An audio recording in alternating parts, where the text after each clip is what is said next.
People have long dreamed of building the perfect place to live, paradise, a Garden of Eden. And it's understandable that we want to do that because real life is pretty hard. But there's a serious flaw with utopian thinking, a flaw that shows up every single time we try.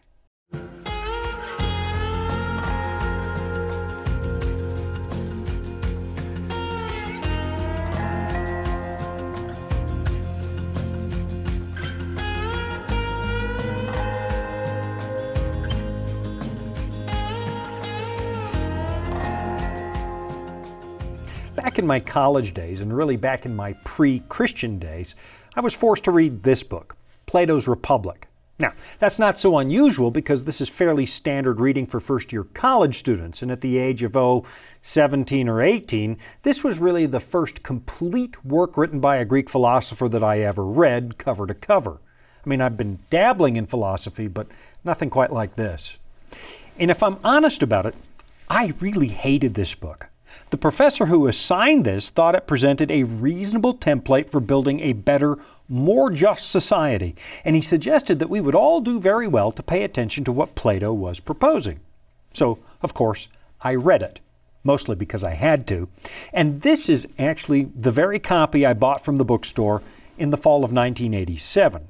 Now, personally, I'm not convinced that Plato meant this as a blueprint for building a utopia, and I honestly think it was more of a thought experiment designed to help his audience explore the meaning of one important concept, and that concept is justice. What does justice look like? How can everybody get a fair shake? And Plato makes his case by using the metaphor of a well-ordered city. That city, I believe, stood for the individual, kind of the way John Bunyan used a city to represent a single individual in his brilliant book, The Holy War. So, this is what I wrote in my term paper. This is a metaphor. And the professor, of course, was underwhelmed by my teenaged attempt to undermine one of his favorite books. And he remained absolutely convinced that there was something to Plato's work that everybody should pay attention to. He said this is the blueprint for a better government. And of course, that position left me very unhappy, because if you take this book to be some kind of political manual, and honestly some people do, you're going to run into some really serious ethical issues. For starters, let's think about the people Plato apparently thinks are inferior to him. As far as the ancient Greeks were concerned, the philosopher was the highest station in life. Good philosophers were enlightened, elite human beings who lived well above the rest of us up in the moral stratosphere. Plato thought he was the smartest man in the room, the one who was able to tap into the wisdom of the universe. And so, of course, when he was designing his ideal society, he put the philosopher-king at the very top of the power pyramid, because he was obviously suited to rule all the rest of us, and the rest of us should be happy about it. Of course, 2,600 years later, after some of these ancient eggheads actually applied their knowledge to running a society, we can definitively say that they did not solve our worst problems. They proved to be no better than the warrior kings, and sometimes they were actually worse. That's because running something like a civilization has far too many variables for anybody to ever make a perfectly informed decision. Of course, that didn't stop these people from trying, and somewhere along the way, a lot of these so-called sophisticated rulers, intellectuals, started to lose their grip on the value of individual people. Their intellectual and ideological goals became more important than the value of a single human life. And so eventually, the people they governed became expendable. They started to make decisions that completely ignored individual rights. Now, obviously, you and I prize individualism a lot more than some of our ancestors did. And the American Revolution is really the product of hundreds of years of careful thinking. And we sometimes forget just how difficult it was to codify the natural rights that you and I now enjoy. But let's get back to the ancients, who probably prized a hierarchy more than most of us do. One of the problems that emerges when you have a handful of power brokers sitting at the top is censorship. This one might sound familiar given the current political climate here in the West, where some people really don't think that their ideological opponent should be allowed to say anything. According to Plato, Only the philosopher-kings could possibly be smart enough to know which ideas should be allowed and which ones shouldn't. The ruling class would have to take charge of what children were allowed to learn, so that nobody would develop a new philosophy that undermined the ruler's power. Now, the lead character in Plato's Republic is Socrates, the great philosopher who didn't apparently write a book of his own. The primary way we know about what Socrates believed is through the writings of Plato, who uses his character to guide philosophical discussions. And here's what Plato had Socrates say about censorship. And I quote, "First, as it seems, we must supervise the makers of tales. And if they make a fine tale, it must be approved, but if it's not, it must be rejected. We'll persuade nurses and mothers to tell the approved tales to their children and to shape their souls with tales more than their bodies with hands. Many of those they now tell must be thrown out." So let's think about what this is saying. He's saying mothers aren't smart enough to know what's good for their children, so the state should regulate what they're allowed to say. Every child must only learn the stories that help them appreciate the state and nothing else. So in other words, the state owns your children. And if that concept actually appeals to you, you might want to spend a little more time thinking it through. I mean, when in the history of humanity has the state ever proven to have your very best interests at heart? When? Ever? This idea that the state owns you is a key feature of just about any totalitarian regime. The state, they say, is not your servant, and it's not there to serve your needs or protect your ability to live. Instead, it's the other way around. The state considers you to be an asset, a tool for maintaining its own well-being. I mean, you'll notice a guy like Hitler immediately went after the kids because he believed that if he could change the way the children think, he'd have their loyalty for life. And the same thing happened in the former Soviet Union. They went after the kids as a way to eliminate resistance in the future. And now, tragically, we're starting to hear this same kind of thinking right here in the West. This idea that the state has primary ownership, primary responsibility for your children. And because of that, they're going to determine what you're allowed to read or say and what you're not allowed to read or say. Now, here in the United States, and for that matter, most of the Western nations, the idea of a book ban probably isn't going to fly, at least not yet. But when it comes to online content, pay attention to what's going on. We now have no shortage of people suggesting that what we see on social media should be heavily regulated by government. And they're not talking about things like graphic violence or pornography, where you could make a case that maybe these kinds of things shouldn't be out in the open in an environment that clearly involves young people. I'm really talking about having the wrong political opinion. And right now, it doesn't seem to matter which side of the ideological fence you sit on, you will find plenty of people who would be very happy to legally shut down your ability to express yourself. And of course, in recent history, we've seen lots of opposition to the social media platform TikTok because people now fear that the Chinese government is using it to harvest data. Now, for that reason, personally, I wouldn't put TikTok on my phone. But now we have governments proposing that we simply ban the whole platform altogether nationwide. And honestly, I understand why they're thinking that. I understand why the government doesn't want its employees to use this platform.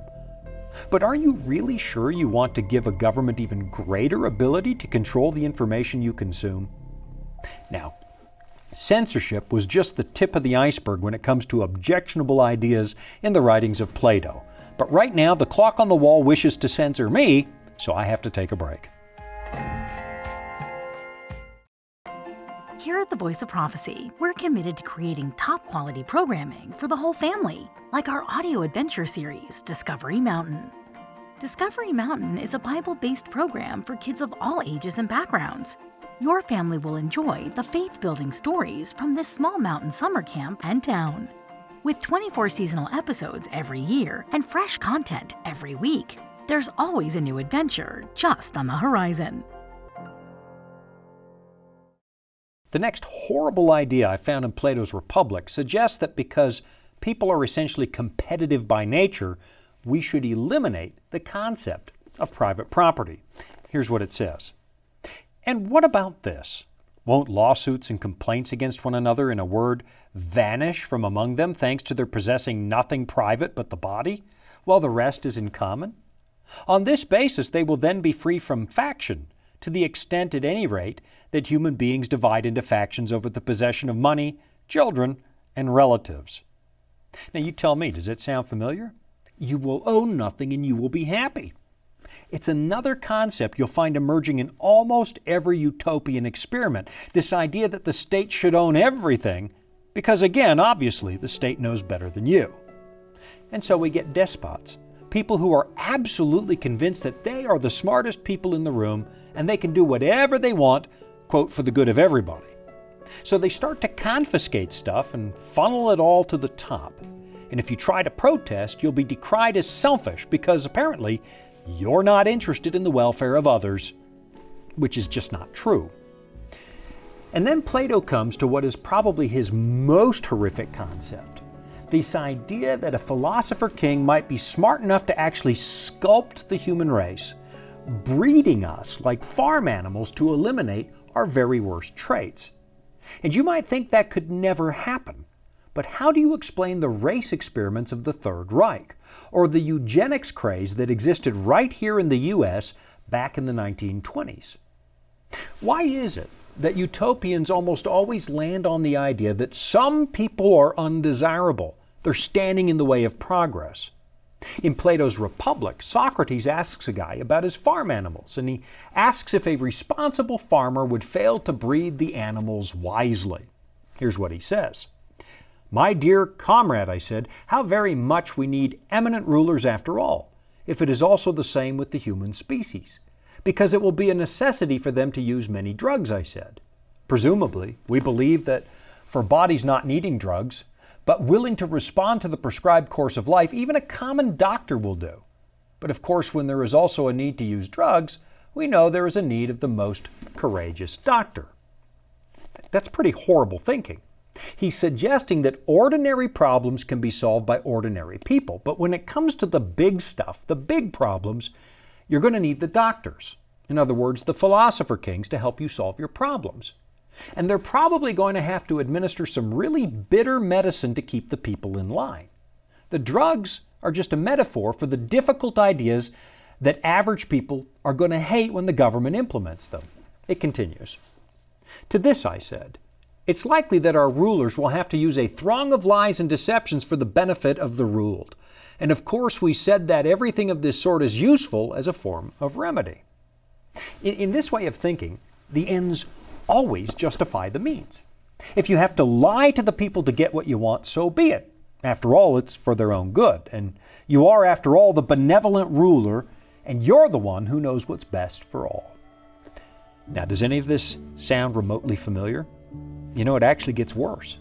Plato then suggests that the ruling class should be able to choose who gets to have kids. You can't just allow ordinary people to go out and reproduce. That privilege should be reserved for the brightest and the best. Look, what this all boils down to is a very low view of humanity. People are expendable if you think you are charting a course toward a better society. Joseph Stalin is rumored to have said, look, if you're going to have to make an omelet, you're going to have to break a few eggs. And with that, he put millions of his own people to death. He banished their ideas and then eventually banished their persons. He starved millions in Ukraine and sent millions more to die in the gulags because, well, in his empire, life was cheap. And you can't let people stand in the way of building paradise. And that's where building utopia faces its very biggest challenge. It comes from this idea that you and I are capable of actually restoring paradise. We all seem to have this collective memory that somehow, some way, this world used to be a much better place. We understand that the world hasn't always been bad like this, that somehow suffering isn't supposed to be the way life is. What I find absolutely fascinating is the account you find over in the opening chapters of Genesis. In just a few short pages, you find the seed of almost every idea, every single issue that has ever plagued us as a human race. So, for example, In the book of Genesis, we find the birth of urban development, which proved to be a bit of a mixed blessing. On the one hand, when you get a lot of people gathered in one place, you suddenly have access to a lot more resources. You get better hospitals, better doctors, better orchestras, better libraries, and so on. But then you've got to ask, why do so many people want to leave the city and move out to the country? It's because a lot of people squeezed into one small place comes with some pretty notable problems. You get more crime, more pollution, higher cost of living, and far more poverty. People in large urban centers have to steel themselves against pain and suffering because there's just so much of it. And what's curious is the way the opening chapters of Genesis presents the birth of cities in a rather negative light. I mean, who's the first guy to build a city in the Bible? It's Cain, the guy who murdered his brother. Just ask yourself, why is Abel still a relatively popular baby name, but nobody calls their child Cain? It'd be like naming your kid Judas or Lucifer. Now let's take a look at what it actually says in Genesis chapter 4, immediately after Cain is punished and required to leave the area near the gates of Eden. This proves to be leaving the very presence of God. Here's what it says. Then Cain went away from the presence of the Lord and settled in the land of Nod, east of Eden. Cain knew his wife, and she conceived and bore Enoch. When he built a city, he called the name of the city after the name of his son, Enoch. Now, that's the first mention of a city. And the next key reference to urban development comes just a few chapters later over in Genesis chapter 10, and here's what that says. Cush fathered Nimrod. He was the first on earth to be a mighty man. He was a mighty hunter before the Lord. Therefore it is said, like Nimrod, a mighty hunter before the Lord. The beginning of his kingdom was Babel, Erech, Akkad, and Calneh in the land of Shinar. From that land he went into Assyria and built Nineveh, Rehoboth-ir, Calah, and Rezin between Nineveh and Calah. That is the great city. You know, when I was a kid, I knew this guy who ran a trap line. You can tell I'm not from a major urban center. And he had this sign on his house that said, Home of Nimrod, the mighty hunter.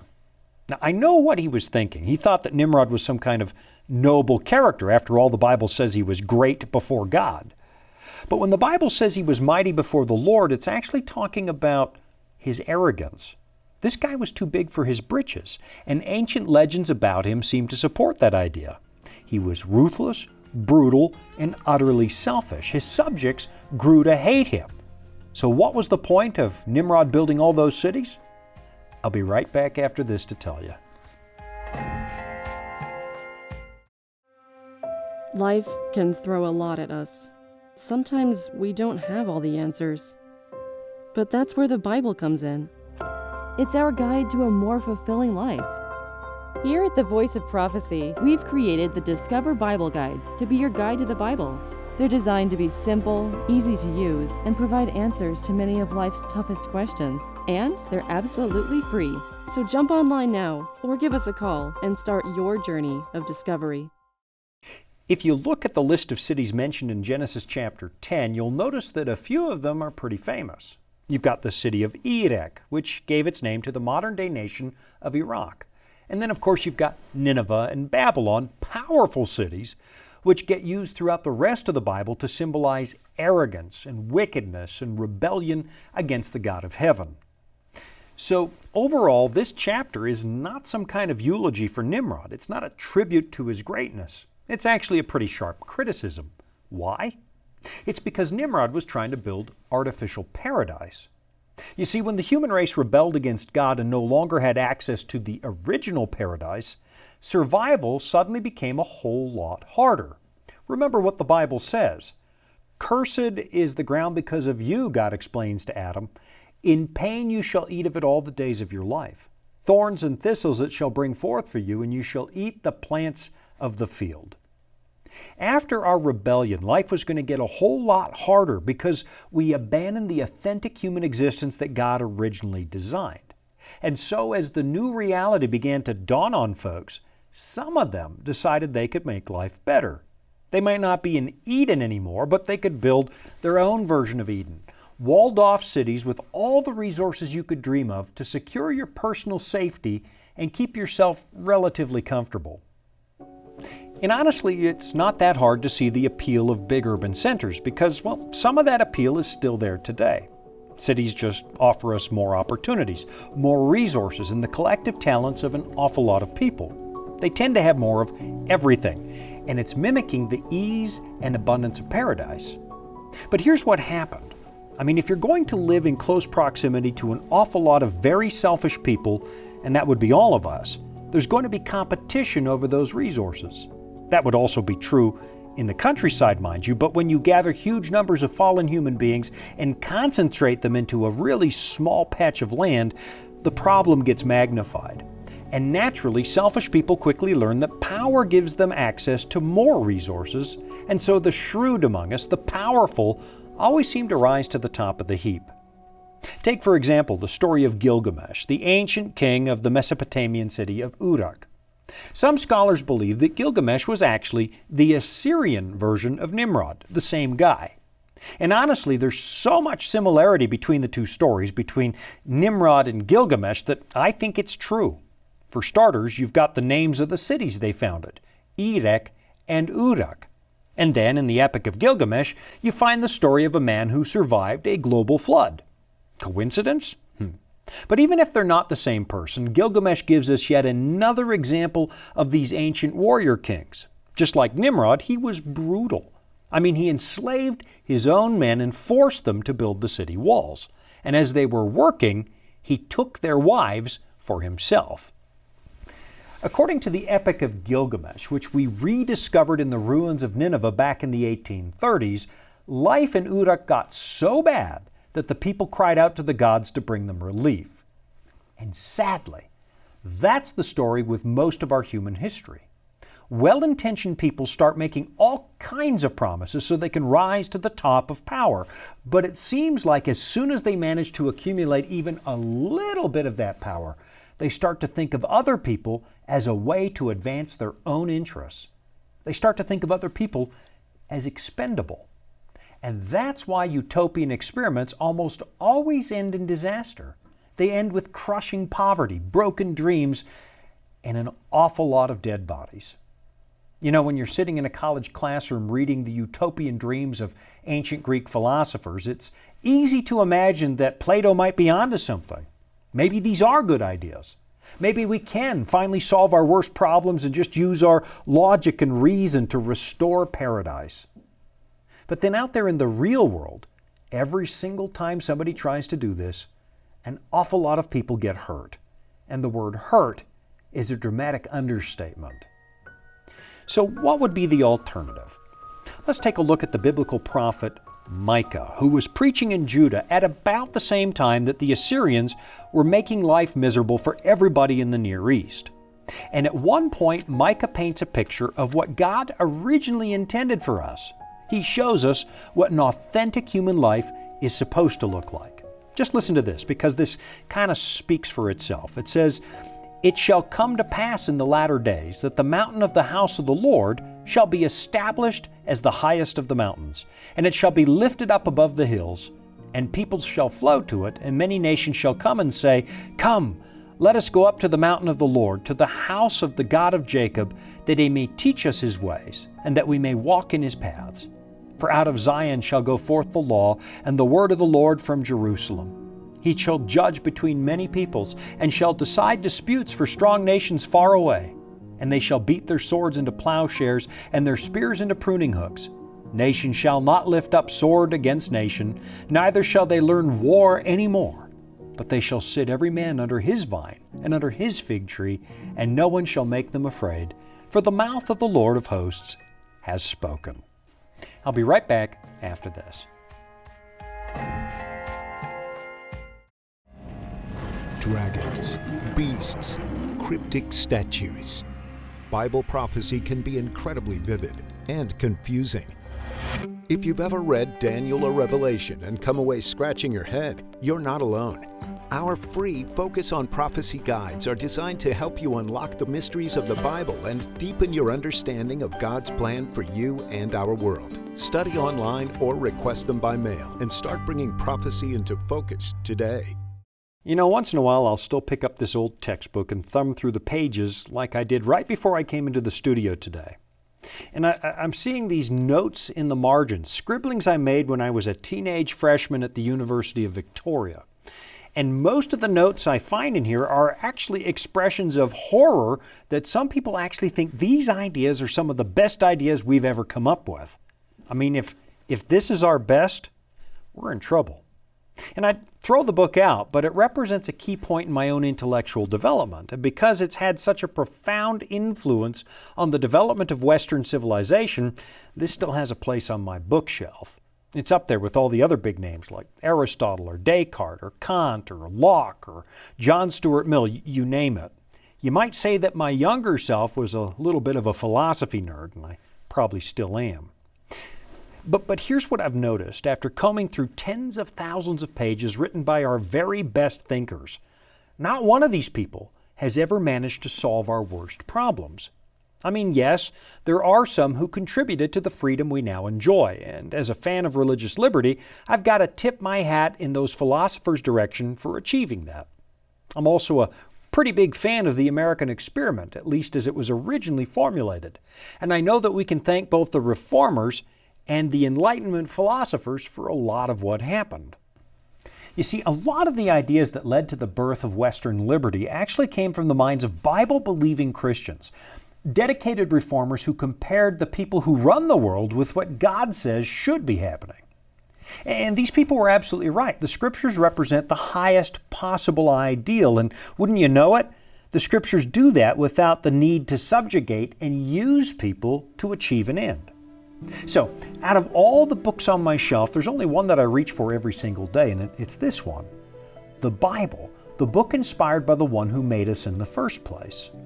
And in the pages of the Bible, what I find is a righteous king who turned our ideas of good government completely on their head. Instead of forcing us to serve him, he came to the world and served us. Instead of demanding our blood for his cause, he shed his blood to save us. In other words, God places the highest possible value on your life. God doesn't lie to get his way. In fact, before the story is finished, the Bible says God opens the books of heaven and shows us absolutely everything. He doesn't force us to live a certain way. He doesn't try to censor us, even though he'd be the one being in the whole universe who had an absolute right to do that. You know, given the current mess that our world is in right now, I think you might find it a welcome relief to spend a little more time reading what God says human life is supposed to be like. I think you'll find hope when you see that God intends to give everything back in spite of what we've done. I mean, sure, you can go out and pattern yourself after tyrants, or you can pattern yourself after a man who was the smartest man in the room, but still chose to give his life at Calvary for you. Thanks for joining me today. I'm Shawn Boonstra, and this has been Authentic. Hey, thanks for watching Authentic. Would you be willing to do me a favor? Like, subscribe, and drop a comment. That really does help the algorithm put Authentic in front of more people. And it's free. So go ahead, like, subscribe, and comment. Thank you.